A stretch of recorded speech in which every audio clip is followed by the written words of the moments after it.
Hey y'all, this is B. I am a full-time nomad. I travel full-time in my SUV Chariot, and welcome back to my channel. So, this is part 5 of a 10-part series, and we're knocking it out. I said we're knocking it out. I said we're knocking it out. I'm trying to bring it back in because I'm really excited because I'm on a roll right now. I'm on a roll. I haven't been too consistent about posting, but in the past couple months, I'm very proud of how consistent I've been. I've been knocking these posts out. And thank you so much for taking time to watch my videos, babe. You could be doing anything in the world, but you're watching my video. Thank you.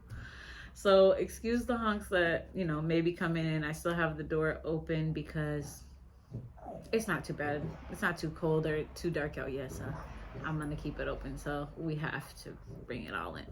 But anyways, getting on to the topic of the day. So we have talked about digital nomading. We've talked about gadgets. We've talked about minimizing. We've talked about house sitting and alternative living opportunities. And this time we are going to be talking about safety. So this is one of the most important topics that I have lined up for us to talk about, especially as a woman traveler. It is pretty nerve-wracking traveling by yourself, especially if you watch the news at any moment. They definitely know how to instill fear into us of places that we shouldn't travel to or places that we shouldn't go, but that is just a block. You are welcome anywhere that you go, and it's an honor for you to experience those spaces and for those spaces to experience you. So please don't feel that you shouldn't go places unless you feel in your gut that you've done study and it doesn't feel like it's a safe space for you to go. But these are a couple safety tips that I wanted to put on my channel for folks that are interested in doing full-time nomading or they travel periodically. These are a couple of tips that have been pretty helpful for me in maintaining my safety on the road. So let's go.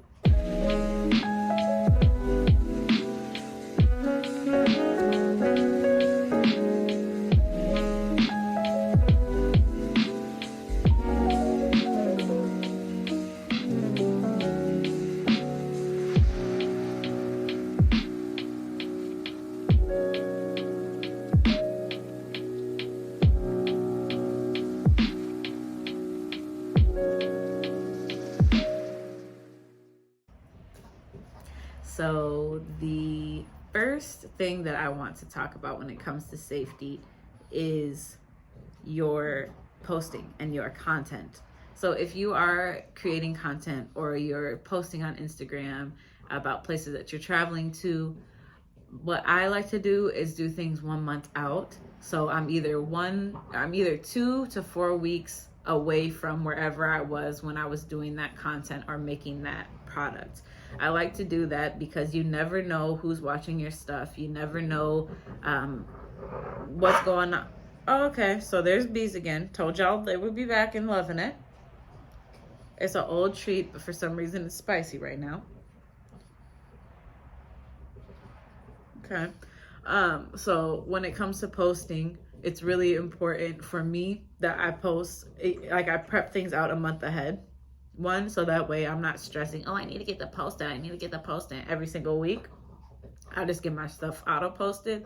And also that way nobody knows exactly where I am at any given time. One thing for me is I get really anxious about people knowing where I am, about not feeling like this is like a good place to park or parking at the same place too many times.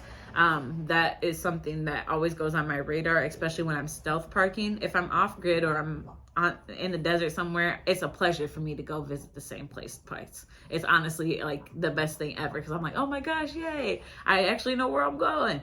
But when it's stealthing, it gets a little nerve-wracking for it because I have a red truck, so it's kind of a little bit obvious, so it gets a little bit stressful to park at, like, for LA for example, I was trying to park in, was that LA or San Diego? I was trying to park in Balboa Park. I was trying to park there for I don't know, I wanted to spend 3 days with y'all in Balboa Park because it's a beautiful park. I thought it would be awesome. The problem is there's people that live in that park. There's people that real deal live in that park, and it's not surveilled, but it's very much so surveilled by them. Meaning they are, walking around different areas to see if there's cars that are unlocked. And these are not security people. These are just people that live in the park. They'll check to see if they can get into different rides and stuff like that. So for me, it wasn't safe for me to park at that park. How I sensed that was once I parked there was a car that started that I noticed was following me into the park. They kind of pulled up beside me. They were a couple parking spots away, but they pulled up beside me. So I moved to a different side. Beetleby. I moved to a different side, and then they also followed me over there. So that already let me know, like, this is not a good place for me to stay the night. So I just left. It was a little bit later. It was around 8 or 9. So those are things for me. If I feel like I'm being followed, or I feel like people are noticing that I'm there, which is kind of weird, but it's stealth parking. So if I feel like people notice that I'm there, or if I don't see any other travelers, then I go ahead and I make my exit. So when it comes to safety at a night like that, it was really late. I didn't know where to go because I had tried a couple of other places on some of my apps, which I will talk with you guys about. There's a couple of apps I use when I go to a new city or a new area. So I know, this is a good place for me to park at. It's been reviewed. We'll get into it at another time. But for me, it was important that I find a place that is safe for me. It's 8, 9 o'clock at night. I'm feeling I'm being followed. Where am I supposed to go? So a lot of places, they don't allow parking. A lot of places, they do not allow overnight parking. So if you're stealth parking, you're already risking it. But I'm just going to name a couple of places that I like to park at. So hopefully it gives you guys a little bit of a perspective, and also some tips if you're interested or you have an emergency and you need somewhere to park. Okay? So this is just a little portion of the safety part. So when it comes to parking, I like to park at, if it's an emergency, I like to park at a hotel. I like to park at a apartment complex. I like to park at a park if it's 24 hours, or I like to park at an RV center, like a truck stop. I've only done truck stops twice, and it was only because they were emergencies. I was traveling and I didn't see a rest stop, so I went to a truck stop, kind of the same thing. But those are places that I know I can sleep safely overnight. They're surveilled. If I'm stealth, they won't notice. And if anything happens, which it normally never does, but if something does happen, there'll be people there and there'll be cameras. So it's just not a fun place for people to break into and stuff like that. So those are my number one options when it comes down to it. I'm in a state or I'm in a city that I don't know. The places that I'm trying out aren't working. My go-tos, those are a few of them. That's number one for safety. Just making sure you always have your little backups in your pocket for when it's time to, okay, I need to have a plan B. These places aren't working. I'm not feeling comfortable. I need to go to a place I know I will feel comfortable. Those are the places that I check out. Then when it comes to safety inside of the rig, I recommend that you create yourself some window covers. It may feel like people don't look. It may feel like it's okay for you to, go to sleep with your windows not covered. But for me, it gives me a whole bunch of anxiety knowing that people can look inside and see literally everything I have going on. So I have these window covers.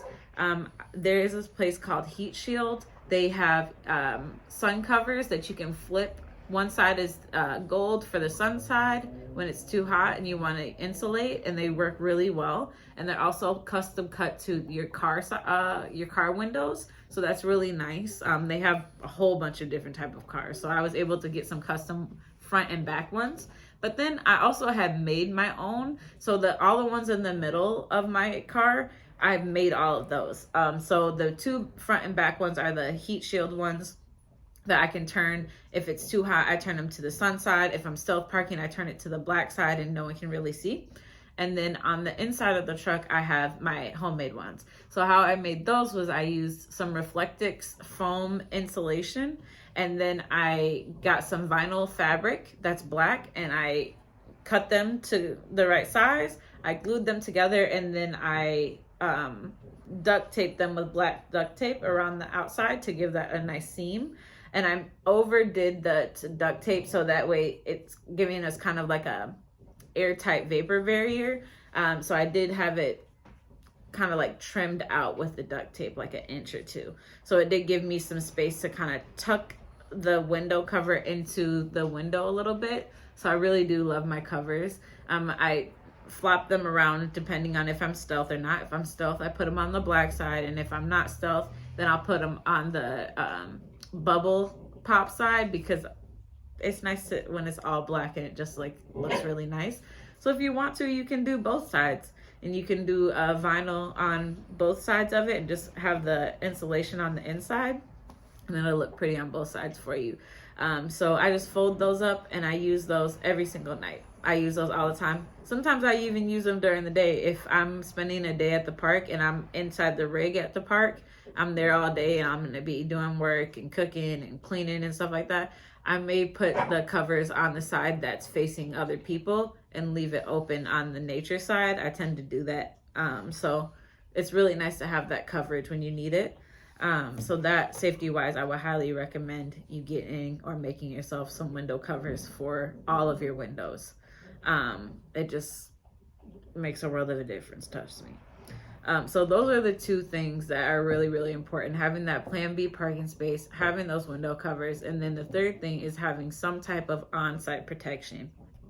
Okay, so whether that's, I have a couple of things, but whether it's pepper spray, whether it's a taser, whether it's a knife, whether it's one of those knocker, things like that. A car's not that big. All you need is just to get them, you know what I mean? Just to get them while you're, and you want it to be quick. I also have a hammer in the back. You know what I mean? Just random stuff that looks fine and dandy till you need to use it. You feel me? Okay, Bees. It's almost time for me to get off here because Bees is not having it. Bees is done with her snack and now she's over it. But so having some type of protection like that is super important. I don't want to get too far into gun carrying, gun permits. I think that it's super important to have it. I'm in the process of getting mine now. If you want to carry it, just make sure that you're going through states that you're able to carry it in, because you don't want to have any ruckus with the law enforcement moving from one place to the next. But I do think even if you do feel, you know, that you want to have a weapon, if you feel that you want to have one, I think that it's called for. I think it's important to have it just in case. So those are a few things that you should have on your person. Just the pepper spray, just to have handy. Just have it on your keychain. Just have it so when you're walking to and from your car, you just have it handy. You know what I mean? Taser, knife, anything like that, to have maybe 1 or 2 of them, one in the front, one in the back, so that way you don't have to move it around every time. But to have some stuff in the back area where you sleep, so you can have that, and then also to have something right at the front is really, really good safety wise when you're traveling, just to make sure you have all your bases covered. So that's another thing safety wise. And then the last thing I'm going to put on here safety wise is a fire extinguisher. There are little cans that are fire stoppers, and you can, you know, just spray it. So if you are cooking something and something starts on fire, or your battery blows, or something starts ablaze, you can go ahead and spray that down. That's something safety wise I think is super important. If you're cooking late at night and you fall asleep, or you were watching a show and you didn't pay attention to what's happening, and that, you know, a fucking fire starts, you don't really want to just like, and let everything burn, you know? So you can get you one of those spray things, just put it in your kitchen cabinet, and you can whip that hoe out when you need to. So those are a few things that I think is like primary when it comes to safety when you're traveling. Let me know your thoughts. Share in the comments what you think when it comes to safety. If there's anything when it comes to traveling to places you don't know that you check on before you go there. There's quite a few things that I check on, but I didn't want to get into too deep because, like I said, this is conversational. So I don't want to get too far into different ways that you can really check in on your safety. But there are some apps that I will be sharing in a later video that I use safety wise, because I know that they're heavily used, heavily reviewed, and revered across all nomad like communities. So we'll talk about those a little bit later as well, to help secure some good spaces for you in places you never imagined. I've been to such beautiful places off those apps. It's an amazing community that we have of nomads. It's a really, really amazing blessing to be able to be part of the community and to learn places that you'd never see them if you weren't a traveler. So anyways, I hope this video helped you guys, and I will see you on the next video.